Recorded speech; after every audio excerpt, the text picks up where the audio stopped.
My name is Madeline Clark, 36 years old, and working as a trauma counselor who specializes in helping people heal from betrayal.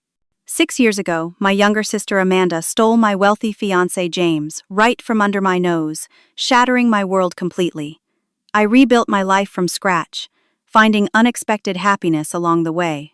At our father's funeral last month, Amanda mocked my supposed loneliness until my husband walked in. The look on her face when she recognized him was worth every tear I ever cried. Before I share this journey of heartbreak and sweet justice, let me know where you are watching from in the comments. Hit that subscribe button and stick around to see how karma works in mysterious ways. 6 years ago, I was 30 years old working as an entry-level counselor at a community mental health clinic in Philadelphia. My salary barely covered my modest apartment rent, but I loved helping people navigate their emotional struggles. I had big dreams of opening my own practice someday, specializing in trauma recovery.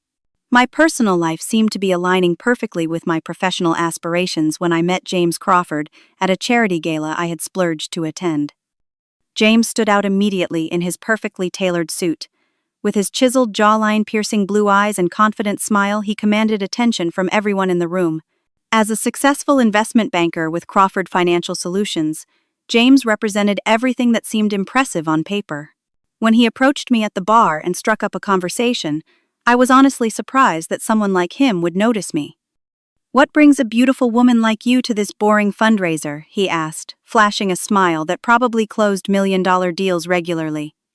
I explained my work in counseling, expecting his interest to wane, but he seemed genuinely fascinated, or at least that's what I believed at the time. Looking back, I realize he was masterful at making people feel special and important. Our first date was at an exclusive restaurant where the maitre d' greeted James by name. I felt like I had stepped into a fairy tale as he ordered champagne and told me about his rise through the financial world. By our third date, he was already talking about our potential future together. "I need someone stable, someone real," he told me one night as we walked along the riverfront. "All the women I meet are just after my money. You're different, Madeline. You care about people." The whirlwind romance progressed rapidly. Within 6 months, James was introducing me to his social circle, taking me to exclusive events and dropping hints about marriage. At the 8-month mark, he suggested I move into his luxury downtown apartment, and by our 1-year anniversary, he proposed with a 4-carat diamond ring that caught the light so brilliantly, it almost blinded me. "You're everything I've been looking for," he said, as he knelt before me at an exclusive rooftop restaurant he had rented out completely for the occasion. "Will you marry me, Madeline?" I said yes through tears of joy, truly believing I had found my forever partner. That night I called my younger sister Amanda to share the exciting news. Amanda was 28, working in marketing, and always seemed to land on her feet despite changing jobs frequently. We had grown closer after our mother died from cancer when I was 24 and Amanda was 22. Our relationship had always been somewhat competitive growing up with Amanda, often trying to outshine me, but I thought we had moved past that as adults. "Oh my God, Maddie, that's incredible," she squealed over the phone. "I need to meet this amazing man who swept my big sister off her feet." I arranged a dinner the following weekend for Amanda to meet James. Our father, Robert Clark, a retired military colonel, with a permanent stern expression, also joined us. Dad had never been emotionally expressive, especially after Mom's death, but he seemed genuinely pleased about my engagement. "Crawford Financial, you say, Dad?" asked James over dinner. "Impressive portfolio management. I've read about your company." James beamed under my father's approval, while Amanda watched him with what I mistook as simple curiosity. Throughout dinner, she asked James detailed questions about his work, his hobbies, and his background. I was pleased to see my sister taking such an interest in my fiancé. "Your sister is absolutely charming," James told me later that night. "I can see the family resemblance, though. You got all the beauty." I blushed at the compliment, missing the subtle comparison. In hindsight, there were signs I should have noticed. The way Amanda lingered with her hugs to James when greeting or saying goodbye. How she always managed to sit next to him at family gatherings. The excessive compliments and touches on his arm when laughing at his jokes. But I trusted both my sister and my fiancé completely. As wedding planning began, James started showing what I now recognize as red flags. He had opinions about everything from my dress to my hairstyle. "You should wear your hair up, it looks more sophisticated," he suggested one evening. "And maybe lose 5 pounds before the final dress fitting. The camera adds weight, you know." His comments stung, but I rationalized them as pre-wedding stress. I was working extra hours at the clinic while also planning our wedding, determined to have everything perfect. Amanda unexpectedly offered to help with wedding arrangements. "You're so busy with work. Let me handle some of the details," she insisted. "That's what sisters are for." I gratefully accepted her help, unaware that she was using this opportunity to spend more time with James under the guise of discussing wedding venues and catering options. Later, I would discover text messages showing they met for lunch several times to surprise me with wedding decisions. Despite these subtle undercurrents, I remained blissfully oblivious, caught up in bridal magazines and venue tours. I had found beautiful invitation samples with elegant calligraphy that perfectly matched our planned spring ceremony. As I spread them across our dining table that evening, waiting for James to come home so we could choose together, I felt a momentary doubt about his increasing late nights at the office. I pushed the thought away, focusing instead on how perfect our life together would be once we were married. I could never have imagined how completely that dream would shatter. The first crack in my perfect engagement appeared on a rainy Tuesday evening.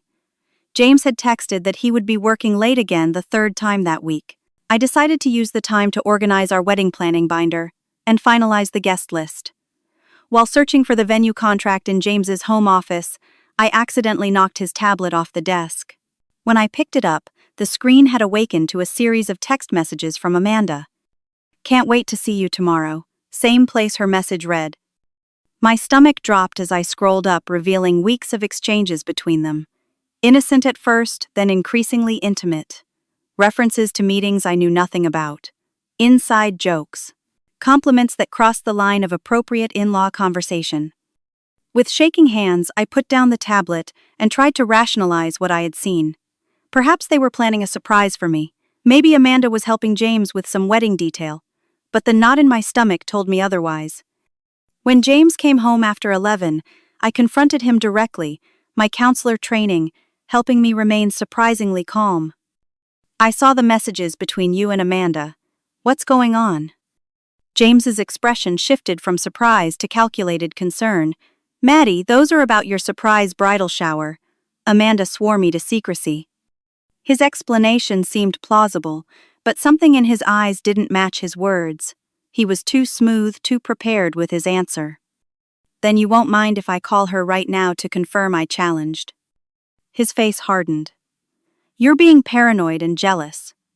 This is exactly why I've been working late to avoid these ridiculous accusations." The argument escalated, with James deflecting and turning the blame on me, until he stormed out, claiming he needed space from my emotional instability.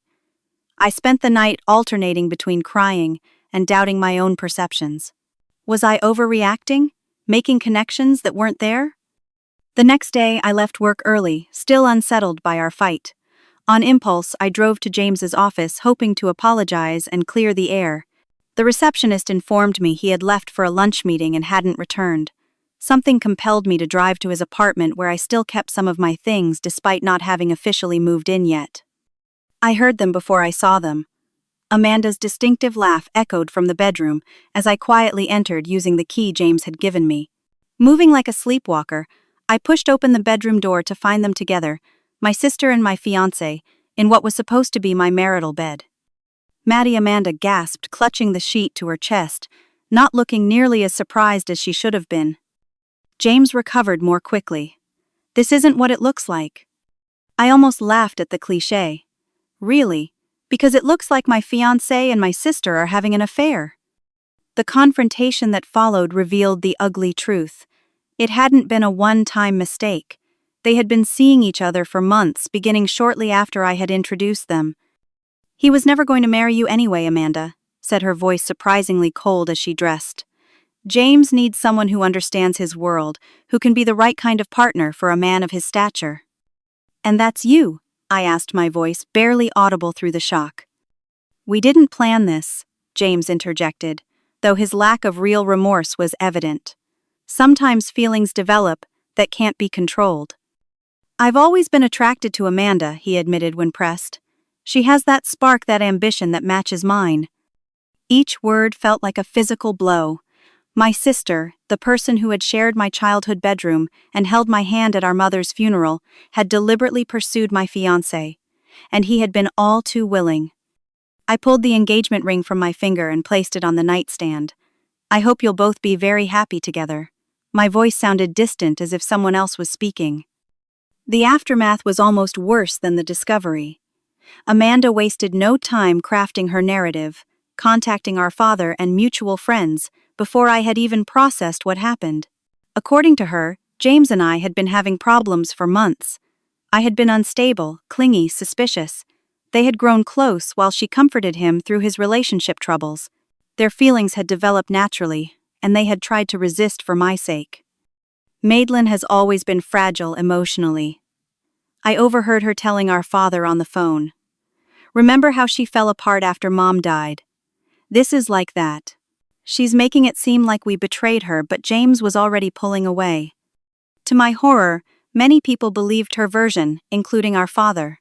Colonel Robert Clark had always valued strength and composure above all else, and Amanda's portrayal of me as emotionally unstable played into his existing concerns about my chosen profession. "You need to pull yourself together, Madeline," he told me during an uncomfortable dinner where he attempted to mediate the situation. "People grow apart. Relationships end. This dramatic reaction isn't helping anyone." I tried to explain the depth of the betrayal, but my tears only seemed to confirm Amanda's portrayal of me as unstable. Within 2 months, Amanda and James announced their own engagement, complete with a splashy announcement in the local society pages.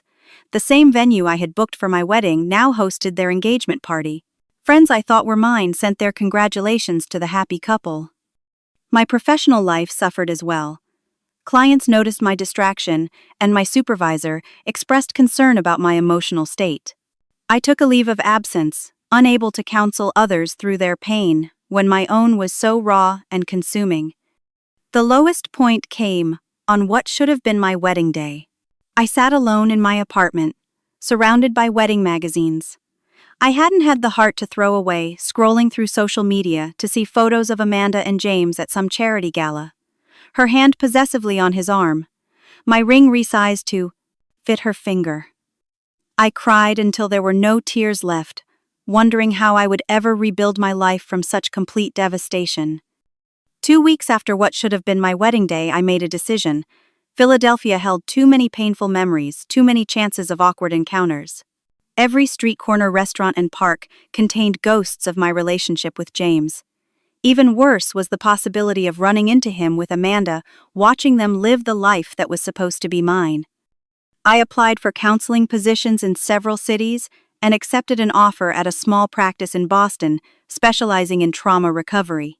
The position paid less than my previous job, but it offered specialized training in betrayal trauma, something that now resonated deeply with my personal experience. My new apartment was half the size of my Philadelphia place and 3 times the rent, but it represented something priceless, a fresh start. The day I moved in, I stood in the empty living room and made myself a promise I would rebuild my life stronger than before, using my pain as a foundation rather than a prison. The first months were lonely. I knew no one in Boston, and evenings stretched endlessly after work. I joined a yoga studio, mainly to have somewhere to go, and began taking long walks along the Charles River, processing my thoughts and feelings. My therapist back in Philadelphia had recommended journaling, so each night I wrote about my day, my progress, and sometimes, when I couldn't help it, about the betrayal that still burned like acid when I allowed myself to remember. At work, I immersed myself in learning. The practice director, Dr. Eleanor Wright, a tall, elegant woman in her 60s with silver hair and penetrating green eyes, took me under her wing. She had founded the center after her own experience with betrayal decades earlier when her husband left her for her best friend. "Betrayal trauma is different from other traumas," she explained during my training. "It undermines your basic trust in people and your own judgment. The people who were supposed to love and protect you are the same ones who caused the harm." Under Dr. Wright's guidance, I learned specialized therapeutic approaches for helping clients whose trust had been shattered by those closest to them. As I helped others navigate their pain, my own healing progressed. There was something powerful about transforming my personal tragedy into professional insight. Slowly, I began making friends. Sophia, the receptionist at our practice, invited me to her book club. Through her, I met Dana, a kindergarten teacher, with a boisterous laugh who insisted I join their weekly trivia night at a local pub. Neither knew about Amanda and James, unless I chose to tell them, which was refreshingly liberating. "You seem like you're carrying something heavy," Dana observed one night after trivia. "Just know we're here when you're ready to put it down for a while." Her words touched me deeply. I wasn't ready to share my full story, but knowing I could when the time came was comforting. Contact with my family dwindled to obligatory holiday calls and the occasional email. My father, never emotionally expressive, seemed uncomfortable with my move to Boston, interpreting it as running away rather than starting fresh. Our conversations became stilted, formal exchanges that left me drained. Amanda and James bought that house in the Chestnut Hill neighborhood he mentioned during one such call. "The one with the pool you always liked. They're doing very well." I murmured appropriate responses while feeling the familiar stab of pain. Later that night, against my better judgment, I looked at Amanda's social media accounts. Photos showed her and James in their new mansion, at exotic vacation destinations, at galas and charity events. Her captions always emphasized their perfect life and success. When I did see Amanda at the rare family gathering, usually around Christmas, she would find ways to subtly remind me of what I had lost. "Still single, Maddie?" she would ask with false concern. "Don't worry. The right man will come along eventually. Not everyone finds love as young as I did." Rather than engaging, I poured my energy into my work and personal growth. I completed advanced certification in trauma therapy, started running marathons, and began volunteering at a local crisis center on weekends. Dr. Wright noticed my dedication and offered me partnership track at the practice, a professional validation that meant more than she could know. 3 years after moving to Boston, I received the Regional Excellence in Trauma Counseling Award for my work developing a specialized program for survivors of intimate betrayal. As I stood at the podium accepting the award, I scanned the audience of fellow mental health professionals and saw genuine respect and appreciation. In that moment, I realized I had built something meaningful from my pain, something entirely my own that neither Amanda nor James could take from me. After the ceremony, Dr. Wright embraced me warmly. "You've come so far, Madeline. I'm not just talking about your professional achievements. I see the healing in you." That night, I updated my journal with a new realization: I was no longer defined by what had happened to me. The betrayal was part of my story, but it was no longer the whole story. For the first time in 3 years, I felt genuinely proud of the life I had created and excited about what might come next. The crisis center where I volunteered weekends was holding a special training session for new volunteers on a Saturday morning in early autumn. The training room was crowded with people from various backgrounds, all interested in helping those experiencing acute emotional distress. I had been asked to present a segment on trauma-informed communication, a responsibility that reflected my growing reputation in the field. As I arranged my materials at the front of the room, a latecomer slipped in quietly and took the only remaining seat in the back corner. Something about him caught my attention immediately, though I couldn't say exactly what. Perhaps it was the contrast between his casual attire, a simple blue button-down shirt and jeans, and his attentive, focused demeanor. While most attendees were chatting or checking their phones, he was already reviewing the training materials with complete concentration. During my presentation, I noticed him asking thoughtful questions that demonstrated both intelligence and genuine concern for those the center served. When the lunch break arrived, I found myself curious about this newcomer and deliberately chose a seat at his table in the break room. "Your questions were really insightful," I said, introducing myself. "I'm Madeline Clark." "Ethan Alexander," he replied with a warm smile that crinkled the corners of his eyes. "Your presentation was excellent. You clearly know this field inside and out."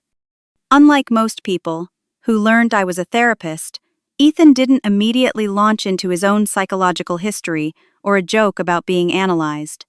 Instead, he asked about what drew me to trauma work and listened with genuine interest to my carefully edited response. I believe our hardest experiences can become our greatest sources of strength and connection with others, I said, sharing a truth without revealing the personal pain behind it. That resonates with me, he nodded. After my company was acquired, I felt somewhat adrift. Volunteering here gives me purpose beyond career success. This casual mention of his company being acquired piqued my curiosity, but Ethan quickly redirected the conversation to the crisis center's work. Throughout the remainder of training, we gravitated toward each other during group exercises, discovering a natural ease in working together. By the end of the day, we had exchanged phone numbers under the pretext of coordinating volunteer shifts. Over the following weeks, Ethan and I often worked the same shifts at the crisis center.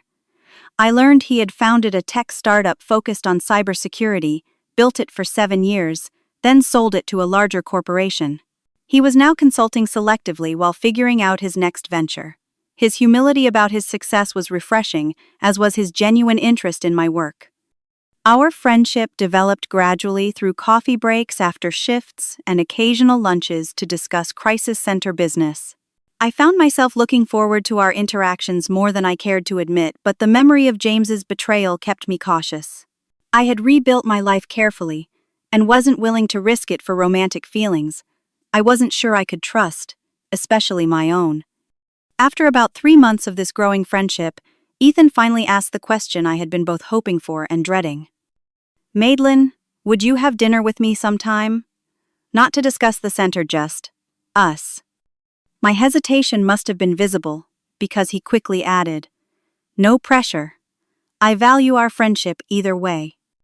I'd like that I heard myself say even as warning bells sounded in my mind, but I should tell you I'm .ca full about dating. Because of a past relationship, he asked gently. I nodded, not ready to share the full story. "We can take things as slowly as you need," he assured me. "I'm not going anywhere." Our first official date was at a small Italian restaurant in the North End. The conversation flowed easily, as it always did between us, but there was a new undercurrent of possibility that both thrilled and terrified me. When Ethan walked me to my door afterward, he simply squeezed my hand and said goodnight, respecting the boundaries I had established, without me having to reiterate them. Over the next several months, we continued dating at a pace that some might consider glacial. Ethan never pressured me for more than I was ready to give emotionally or physically. Gradually, I shared pieces of my story with him, testing his reactions. When I finally told him about Amanda and James, his response solidified my growing feelings for him. "What they did reflects their character, not your worth," he said simply. "Thank you for trusting me with this." In return, Ethan shared his own painful experience with a woman named Natalie, who had dated him during his company's rise and then left abruptly when a wealthier opportunity presented itself. She was very direct about it, he explained. Said she needed someone with established wealth, not potential. It stung, but at least she was honest about her priorities. 6 months into dating, Ethan invited me to his home for the first time, a stunning waterfront property in Cambridge that finally gave me a true sense of his financial status. The house was beautiful but not ostentatious, with floor-to-ceiling windows overlooking the Charles River and bookshelves, filled with an eclectic mix of technical manuals, philosophy, texts, and fiction.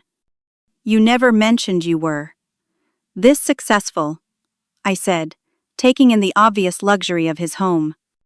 Ethan looked slightly embarrassed. After Natalie, I became private about financial matters. The company acquisition was significantly larger than I let on. But it's just money, Madeline. It doesn't define me any more than your past defines you. As our relationship deepened over the following year, I discovered that Ethan's wealth was substantial, far exceeding what James had possessed. The difference was that Ethan wore his success lightly, valuing experiences over possessions and genuine connections over status. He supported my career enthusiastically, offering insights on the business aspects of potentially opening my own practice, but never pushing me in any particular direction. For the first time since the betrayal, I found myself truly trusting someone with my heart. The realization was both liberating and terrifying.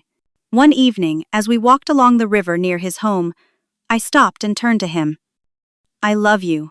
I said simply the words, feeling both monumental and completely natural. His smile lit up his entire face. "I've loved you for months, Madeline. I was just waiting for you to be ready to hear it." 2 years after we met at the Crisis Center training, Ethan proposed during a weekend trip to a coastal town in Maine. The setting was private, just the two of us on a rocky beach at sunset, and his words were sincere and unscripted. "You've shown me what real partnership means," he said, holding both my hands in his. "I want to build a life with you, supporting each other's dreams, and facing whatever comes together. Will you marry me?" The ring he offered was nothing like the flashy diamond James had given me. It was a sapphire surrounded by smaller diamonds, unique and thoughtful like the man himself. As I said yes, I felt the final pieces of my heart that had remained guarded finally open completely. With Ethan, I had found not just love but a relationship built on mutual respect, honesty, and genuine care, something I now understood had been missing with James from the start. Planning a wedding with Ethan was nothing like my experience with James.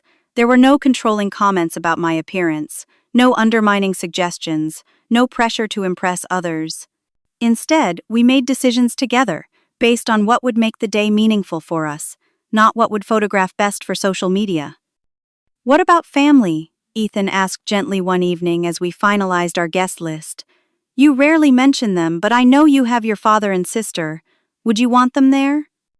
The question made my stomach tighten.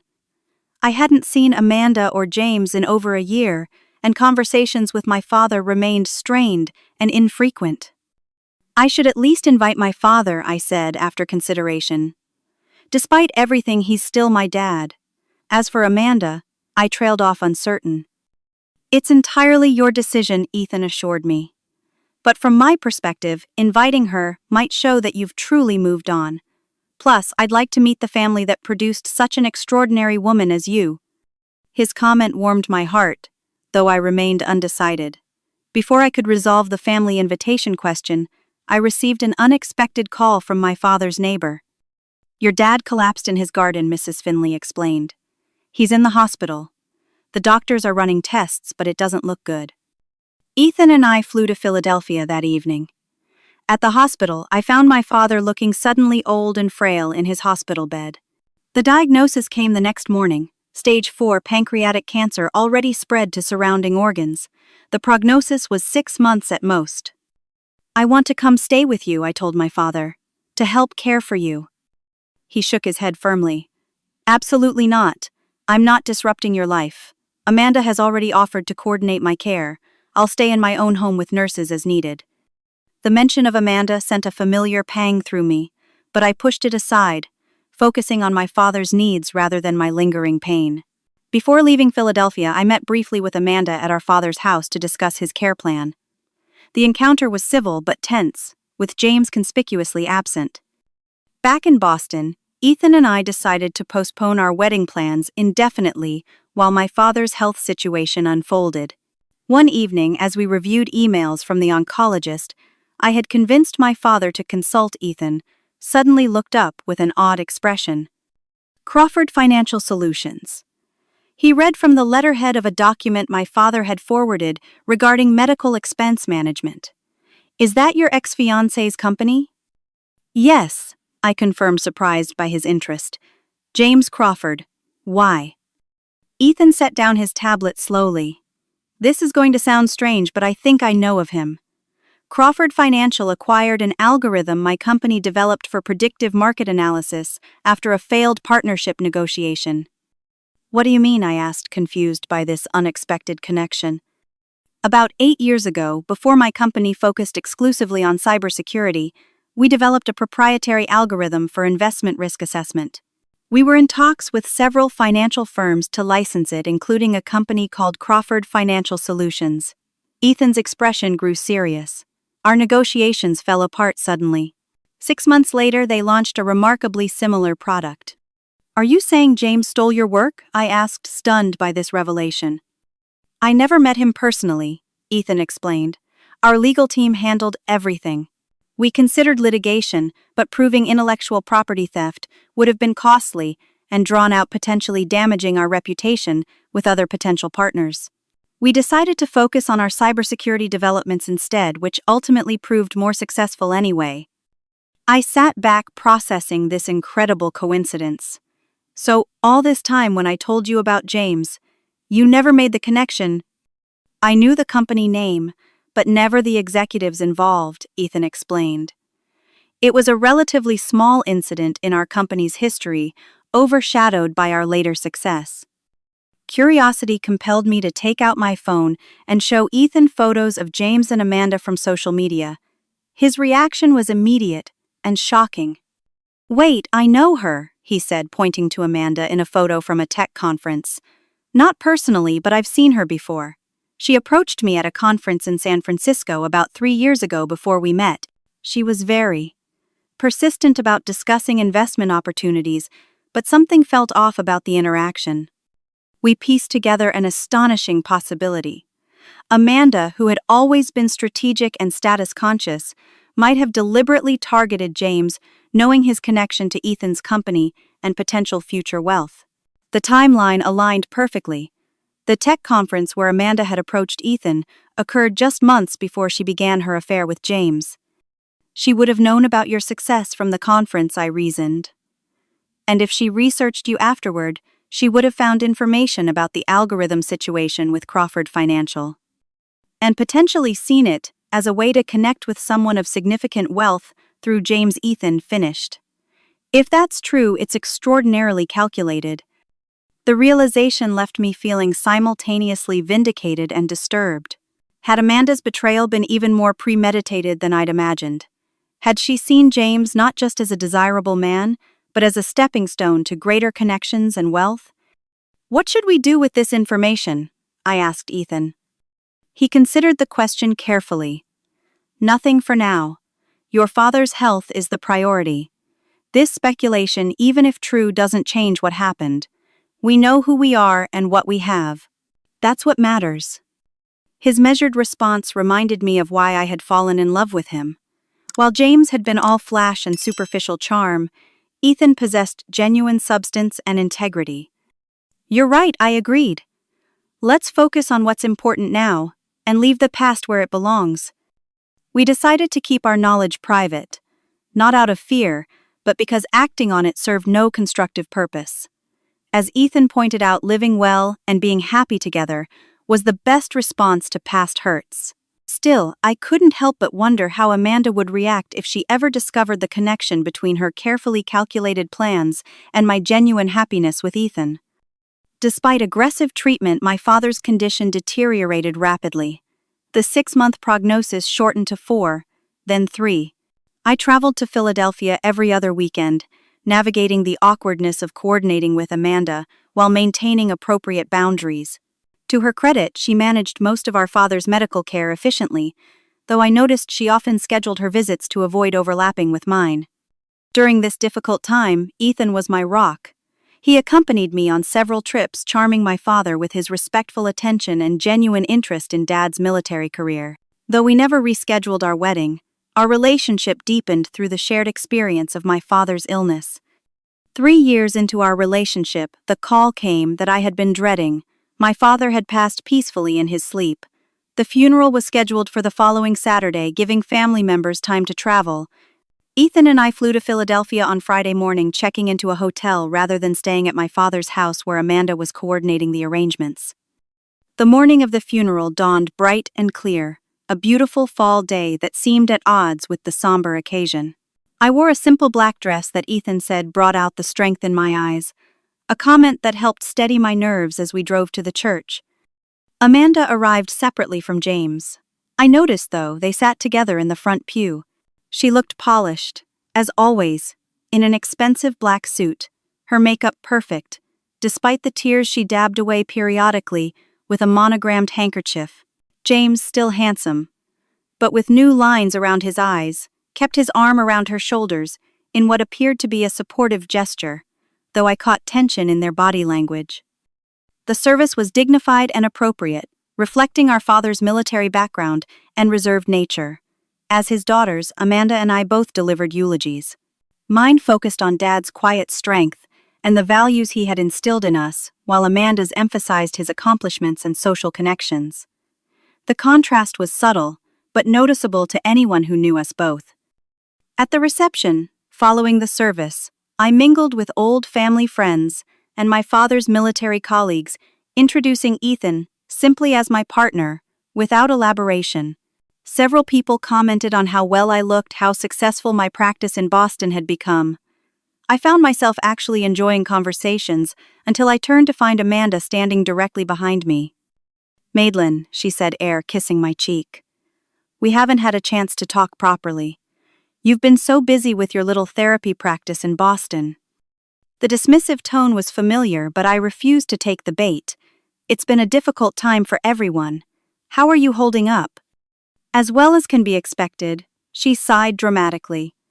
"At least James and I have each other for support. The house seems so empty without Dad visiting for Sunday dinners." I nodded politely, searching for Ethan in the crowd. He was across the room engaged in conversation with one of Dad's former colleagues. "And you came alone," Amanda continued, her voice dripping with false sympathy. "Poor you, still single at 36. I got the man, the money, the mansion, but your career is cute." The calculated cruelty of her words in this setting at our father's funeral momentarily stunned me. Before I could respond, I felt a warm presence beside me as Ethan appeared, placing his hand gently at the small of my back. "Sorry to interrupt," he said smoothly. "I was caught in a fascinating conversation about military history." I smiled up at him, drawing strength from his presence. "Amanda, I'd like you to meet my husband, Ethan Alexander." The word husband was technically premature since we hadn't rescheduled our wedding, but it felt right in the moment. Amanda's eyes flickered to Ethan, with professional interest that quickly transformed into shocked recognition. Her champagne glass slipped slightly in her grip as color drained from her face. "Ethan Alexander?" she repeated, her voice suddenly thin. "Of Alexander Security Systems." "That's right," Ethan confirmed pleasantly. "Though we've expanded beyond security now, I believe we may have met briefly at a tech conference in San Francisco a few years back." Amanda's hands trembled visibly as she set down her glass on a nearby table. Yes, possibly. I meet so many people through work." At that moment, James approached our small group, apparently oblivious to the sudden tension. "Amanda, the Hendersons are leaving and want to say goodbye." He stopped short upon seeing Ethan extending his hand automatically. "James Crawford. My condolences on your father-in-law's passing." "Ethan Alexander." Ethan replied, shaking James's hand firmly. "Crawford Financial Solutions, correct. I believe our companies had some interaction years ago regarding a predictive market algorithm. Alexander Technology was the developer." James's expression shifted from polite greeting to wary recognition. "Alexander Technology. Yes, I recall the name." "Small world," Ethan commented mildly, though his eyes had hardened slightly. "Your company launched a remarkably similar product shortly after our negotiations fell through." James's face flushed. That was a complicated situation with multiple vendors and internal developments. "Indeed," Ethan agreed, his tone remaining casual but his implication clear. "Intellectual property can be so tricky to navigate ethically." The subtext hung in the air between them. Amanda, who had regained some of her composure, suddenly dropped her glass completely. It shattered on the hardwood floor, drawing attention from nearby guests. "Excuse me," she muttered, turning abruptly and hurrying from the room. James hesitated, looking between Ethan and me with newfound understanding before following his wife. A staff member quickly cleaned up the broken glass while Ethan guided me gently to a quiet corner. "Are you all right?" he asked, his concern focused entirely on me despite the charged encounter. "Actually, yes," I replied, surprised to realize it was true. Seeing her reaction, knowing she recognized you and what it means, it feels like closure somehow. Ethan kissed my forehead gently. "Your father would be proud of the woman you've become, Madeline. Strong, compassionate, resilient. That's what matters today." His words touched me deeply. As we rejoined the reception, I noticed Amanda and James engaged in what appeared to be a heated, whispered argument near the exit before they left without saying goodbye to anyone. I felt no satisfaction in their obvious distress, only a sense of karmic symmetry and finally complete freedom from the pain of their betrayal. In the days following the funeral, I tied up loose ends regarding my father's estate, working with his attorney to execute his will. Amanda was conspicuously absent from these proceedings, sending a legal representative instead. Through family friends who attended the funeral, I learned that James and Amanda's perfect life had been showing cracks for some time. Their company is under SEC investigation for some accounting irregularities. My father's neighbor, Mrs. Finley, confided when I stopped by to thank her for her help during Dad's illness. And there are rumors about marital problems. They barely speak to each other at community events anymore. I received this information with surprising detachment. The knowledge didn't bring joy or vindication, just a sad recognition of how hollow their relationship had been from the start, built on betrayal and calculation rather than genuine connection. A week after returning to Boston, I received the first of many text messages from Amanda. "We need to talk," she wrote. "About Ethan. About everything. Please." I didn't respond immediately, taking time to process whether engaging with Amanda served any purpose in my healing journey. After discussing it with both Ethan and my therapist, I decided to set clear boundaries while offering limited communication. "I'm not ready for a personal conversation," I wrote back eventually. "If you have specific questions about Dad's estate, you can email them and I'll respond appropriately." Her reply came immediately. "I'm sorry, Maddie, for everything. I didn't know who Ethan was when I met him at that conference. I just knew he was successful. When I saw you with him at the funeral, I realized how karma works. Can we please talk?" Her apparent remorse raised more questions than it answered. Had she truly not made the connection between James's company and Ethan's until the funeral, or was this another manipulation now that she realized the extent of Ethan's success compared to James's precarious situation? "I need time," I responded, simply neither accepting nor rejecting her apology outright. In the months that followed, I focused on processing my grief over my father. One of my deepest regrets was that he died without knowing the truth about Amanda and James, believing instead the version they had crafted to justify their affair. Yet I also recognized that revealing everything might have only added to his pain in his final months. Some truths serve no purpose beyond inflicting hurt. Ethan supported me through this complex emotional terrain with unwavering patience. "Grief isn't linear," he reminded me, echoing words I often shared with my own clients. "It's okay to feel multiple things simultaneously, even contradictory things." With my father's estate settled and my emotional balance restored, Ethan and I rescheduled our wedding for the following spring. We chose a small ceremony in a botanical garden, with only our closest friends in attendance. Amanda was not invited, a decision that brought neither satisfaction nor regret, just a quiet acknowledgement of necessary boundaries. My professional life continued to flourish. Using some of my inheritance from my father combined with Ethan's investment expertise, I opened my own specialized trauma recovery center in downtown Boston. The Clark Center for Healing quickly gained recognition for its innovative approaches to betrayal trauma recovery. Meanwhile, the rumors about Crawford Financial proved accurate. The SEC investigation revealed significant financial improprieties, though whether James was directly implicated remained unclear from public reports. Their mansion was listed for sale, and Amanda's carefully curated social media presence went conspicuously quiet.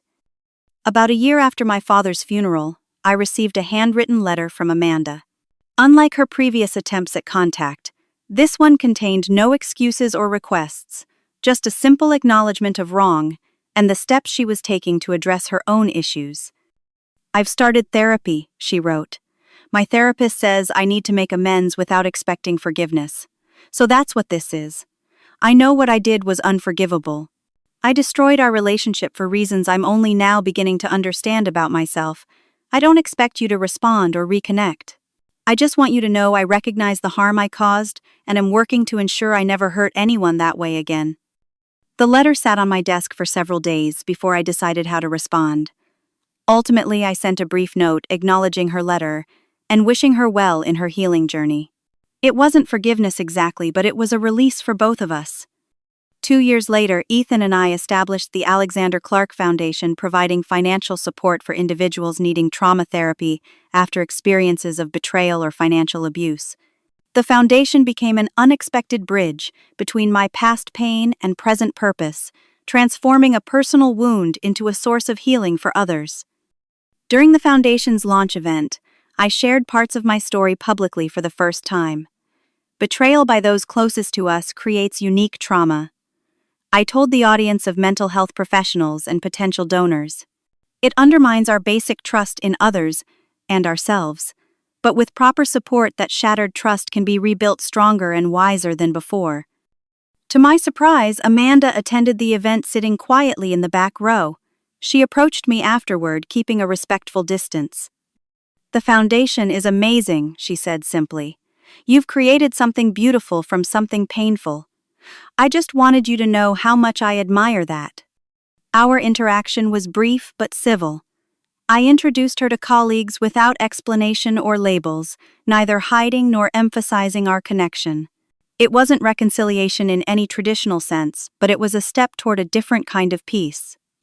As for James, I heard through mutual acquaintances that he had relocated to a smaller city after the financial scandal, starting over with a much humbler lifestyle.